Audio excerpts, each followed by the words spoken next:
Bonjour, voilà donc je suis Rosie Yando, artiste polyvalente, je zeste de la chanson dont je chante. N'oubliez pas de vous abonner, de partager et surtout de m'envoyer tout plein de cœurs parce que moi les cœurs j'en raffole.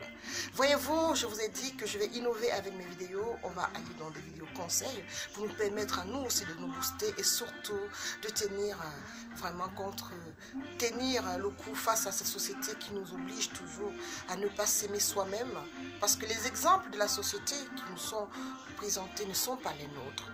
On nous présente des exemples qui sont aux antipodes de nos personnalités et aux antipodes de nous-mêmes. Nous sommes très souvent à l'afflux de chaque nouveauté et nous suivons ces nouveautés sans pourtant se poser la question de savoir est-ce que c'est vraiment moi, est-ce que ça m'appartient, est-ce que c'est ma personnalité. On peut suivre ces nouveautés, on peut tout faire, mais il faut déjà que le bien-être de tout ce qu'on fait déjà nous plaise à nous. Ne cherchons pas à plaire aux autres. Apprenons à nous aimer nous-mêmes. Apprenons à nous faire plaisir nous-mêmes. Apprenons à nous accepter tels que nous sommes. Grosse, mince. Est-ce que notre personnalité, est-ce que nos envies, est-ce que nos besoins nous demandent d'être tels que la société voudrait que nous soyons? Est-ce que nous sommes bien dans notre peau? C'est le plus important. Apprendre à s'aimer, c'est accepter tout ce que nous sommes. Vous avez une petite poitrine, vous avez un gros nez, vous avez une grosse bouche, vous n'êtes pas belle selon la société. Mais est-ce que selon vous, vous êtes la femme la plus belle du monde? Est-ce que selon vous, vous êtes la perle rare qui fait cette planète? L'orgueil a sa place en ce qui concerne le bien-être personnel. En ce qui concerne le fait de se dire, non, je ne suis pas ce modèle publicitaire qu'on veut mettre en avant. Moi, je veux être moi. Je veux être moi et je veux être à l'aise avec ce que je suis. Et ça se travaille. C'est apprendre à apprécier tout chaque endroit, chaque recoin de son corps. Ne pas avoir à se dire pourquoi est-ce que je ne ressemble pas à des people ou alors à toutes ces bimbos ou alors à toutes ces femmes qu'on nous met en avant. Est-ce que moi, selon ma personnalité, je me sens bien dans ma peau? C'est la chose la plus importante. Être bien dans sa peau. Mais parfois, être bien dans sa peau, c'est de copier aussi la nouveauté. C'est de copier aussi ce qui est. Parce que vous allez remarquer que beaucoup de choses ont évolué depuis moins de 10 ans, 20 ans. Et c'est positif. Tout simplement pourquoi? Parce que la société doit apprendre, doit évoluer.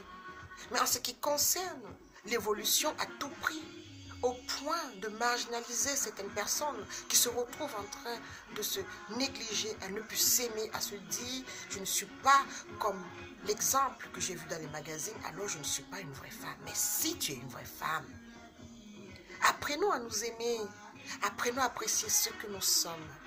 C'est quoi l'idéal de la femme? C'est quoi l'idéal de la femme selon toi?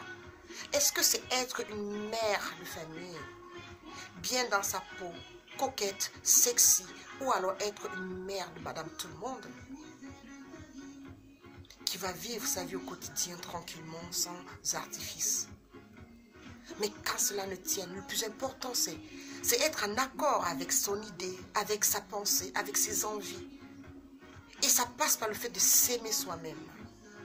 L'égoïsme a sa place à cet endroit, à ce moment-là, à ce moment de la vie, cet endroit ou bien à ce lieu. Être égoïste, à se dire, moi je m'aime tel que je suis, aimons-nous tel que nous sommes. S'il faut refaire sa poitrine, pourquoi pas, si ça vous arrange.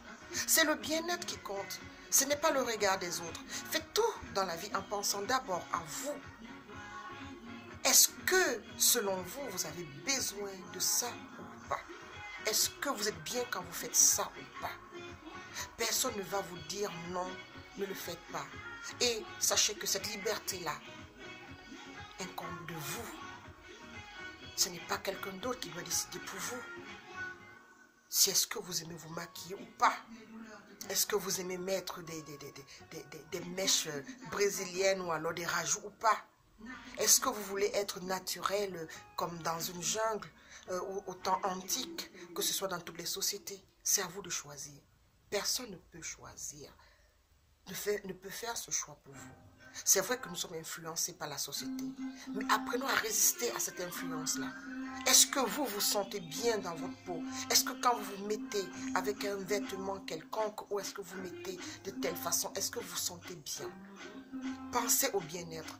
Est-ce que vous sentez cette joie d'être tel que vous êtes? Si vous ne la ressentez pas, alors vous ne forcez pas. Acceptez d'être tel que vous êtes.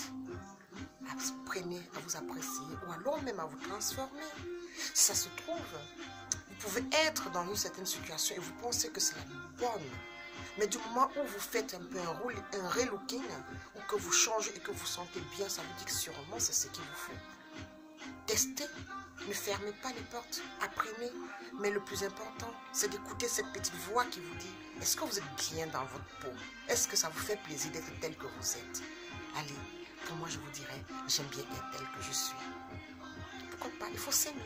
Je vous embrasse, on se dit à très bientôt. Ciao.